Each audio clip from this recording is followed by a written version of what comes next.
Muito boa noite, sejam bem-vindos. O tema de hoje é sensacional, é a mensagem das duas testemunhas e dos 144 mil. A gente sabe que a igreja será arrebatada. E, portanto, muita gente pergunta, vai haver salvação na grande tribulação?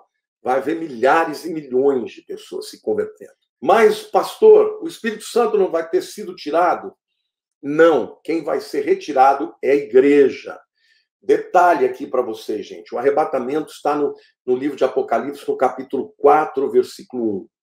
Dos capítulos 4 ao 19, que tem a ver com a tribulação, não aparece a palavra igreja nem uma só vez. Mas então, pastor, quem é que vai pregar? Quem vai pregar? As duas testemunhas e os 144 mil. Eu vou ler com vocês Apocalipse 11, versículos 3 a 8. E eu vou explicar. Darei as minhas duas testemunhas que profetizem por 1260 dias. Isso dá 42 meses, 3 anos e meio. Vestidas de pano de saco. São essas as duas oliveiras e os dois candeeiros que se acham em pé diante do Senhor da terra. Se alguém pretende causar-lhes dano, sai fogo da sua boca e devora os inimigos. Sim, se alguém pretender causar-lhes dano, certamente devem morrer. Elas têm autoridade para fechar o céu, para que não chova durante os dias em que profetizarem. Tem autoridade também sobre as águas, para convertê-las em sangue, bem como para ferir a terra com toda sorte de flagelos, tantas vezes quantas quiserem. Quando tiverem, então, concluído o testemunho que devem dar, a besta que surge do abismo pelejará contra elas e as vencerá, e matará, e o seu cadáver ficará estirado na praça da grande cidade, que espiritualmente se chama Sodoma e Egito, onde também o seu Senhor foi crucificado. Obviamente, Jerusalém, né? Quem são as duas testemunhas?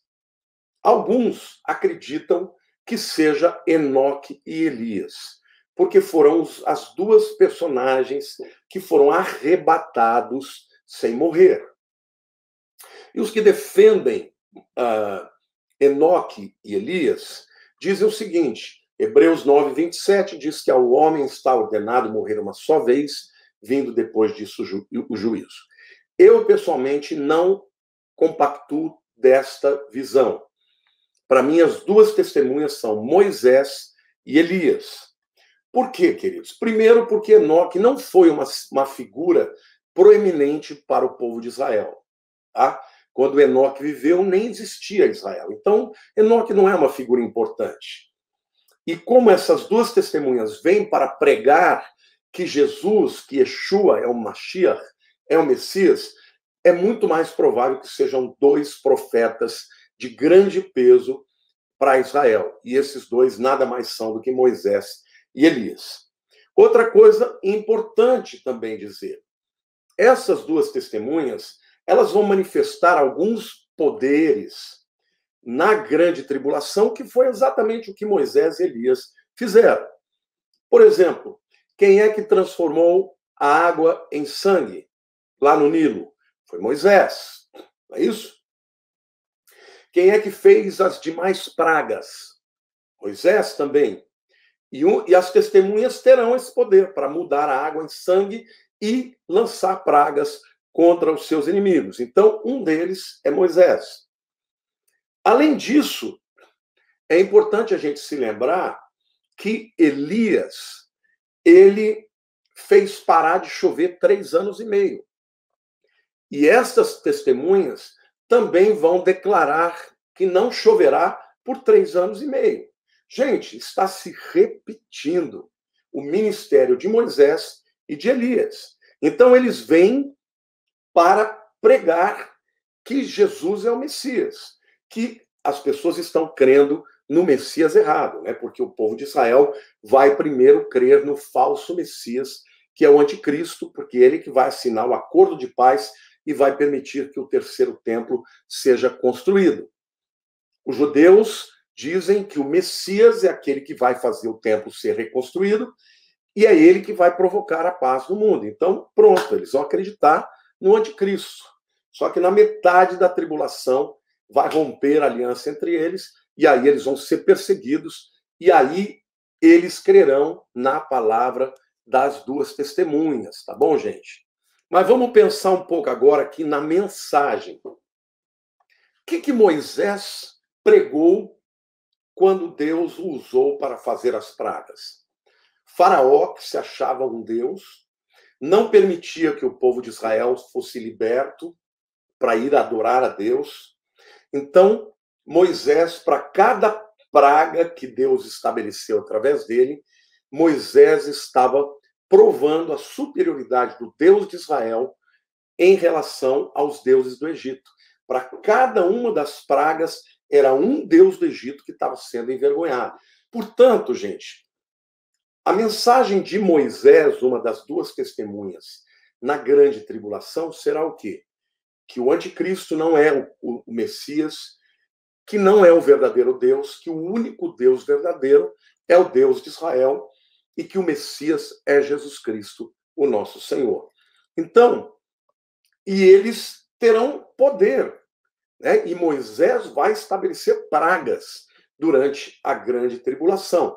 Lembrando que as duas testemunhas falarão, tá? Na primeira metade da grande tribulação, portanto, 3 anos e meio. A mensagem de Moisés é: o Deus verdadeiro é o Deus de Israel e o Messias verdadeiro não é o anticristo, não é esse aí.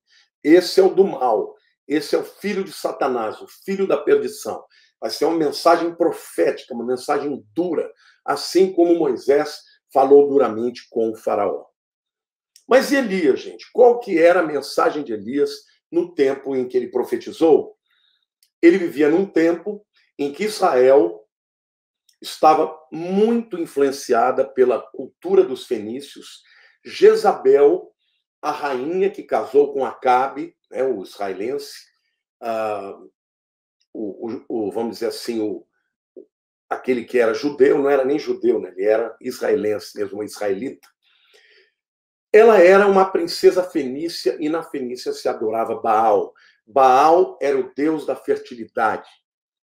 E eles acreditavam que tinham que fazer oferendas para Baal para chover, porque se não chovesse, não teria culturas, não teria colheita e eles passariam fome.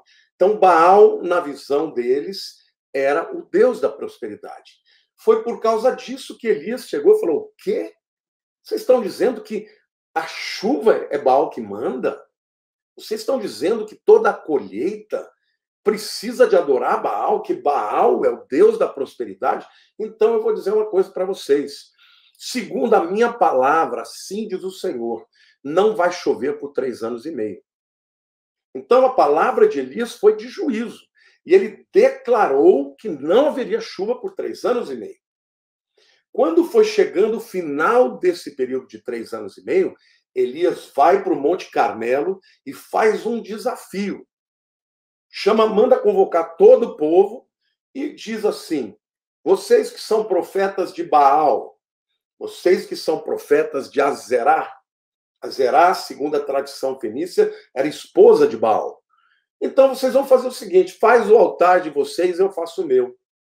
O Deus que responder com fogo, esse é o Deus verdadeiro.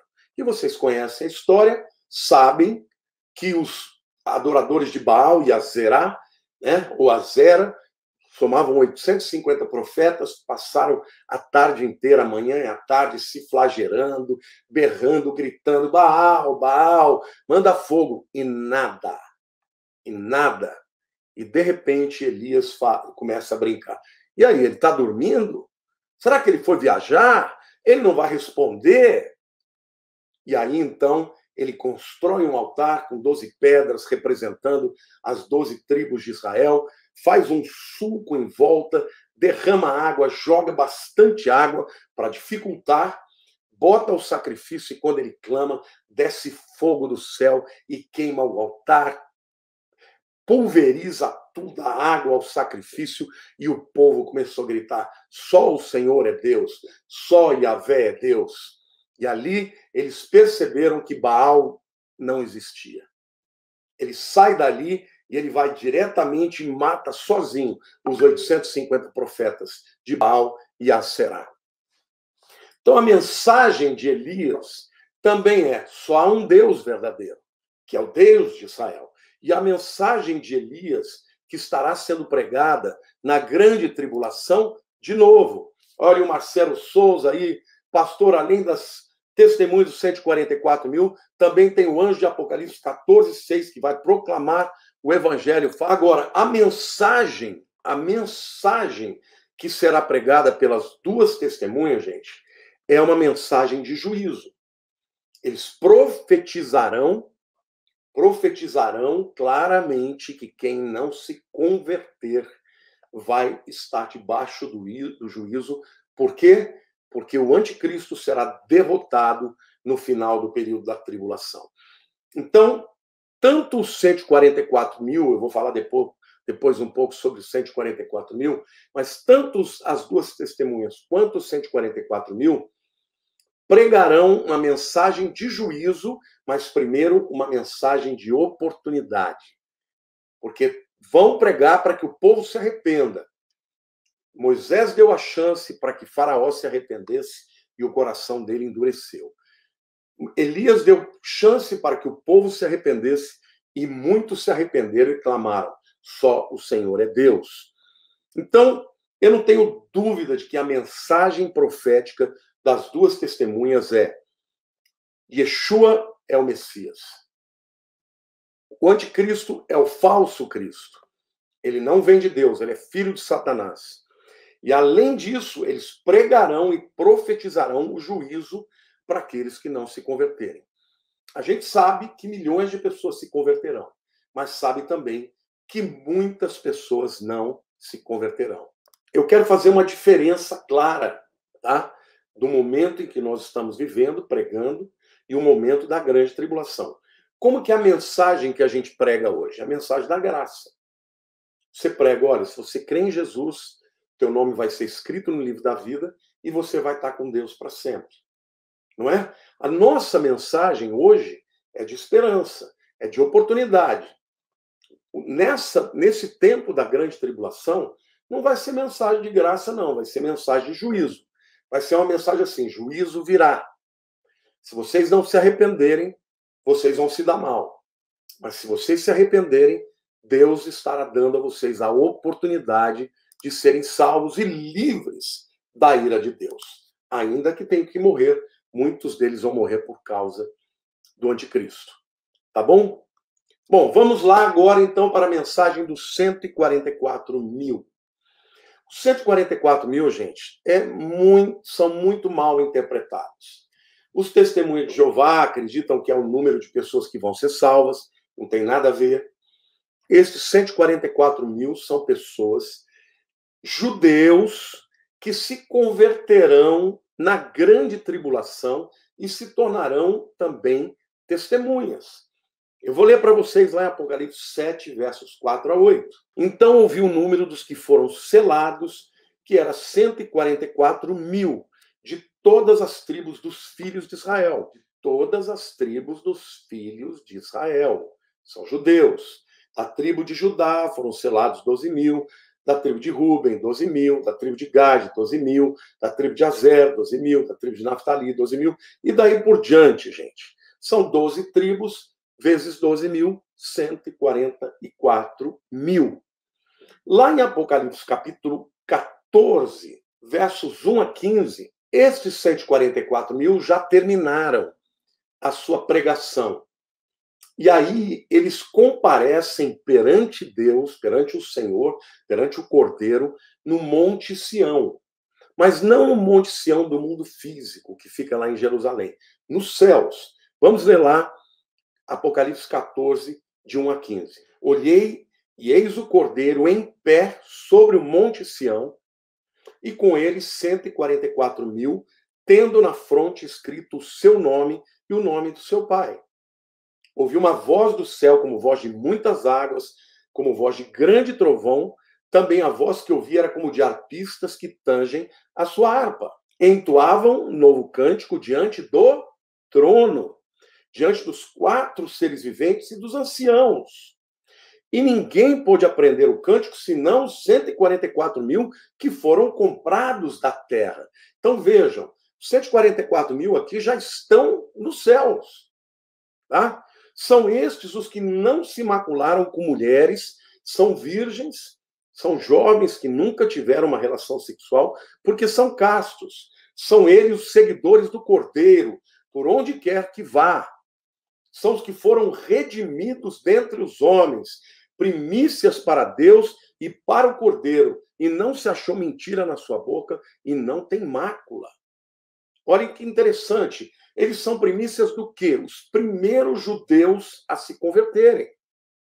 Tá? Eles pregarão e outros virão, mas eles são selados para acrescentar a pregação das 2 testemunhas e pregar a mesma coisa. Eles estarão em todas as nações da terra, eles não estarão só lá em Israel.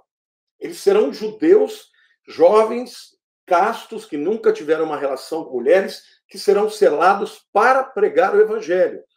Lá em Mateus, lá em Apocalipse 7, eles são apresentados. Aqui em Apocalipse 14, eles já terminaram o seu ministério, o seu chamado, a sua pregação. E por isso, eles estão comparecendo diante de Deus, no trono de Deus, no Monte Sião, diante do Cordeiro. Não é aqui na terra, tá?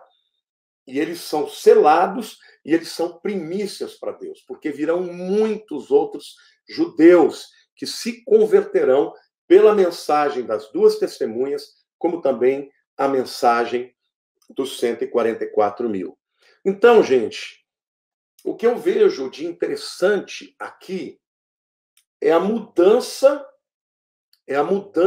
primeiro da mensagem.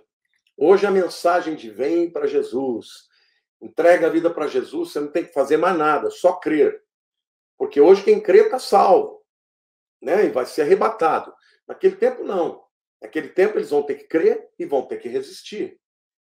Porque quem crer só tem 2 alternativas. Ou vai ter que fugir para os lugares escondidos, montanhas, desertos, florestas, ou vai morrer.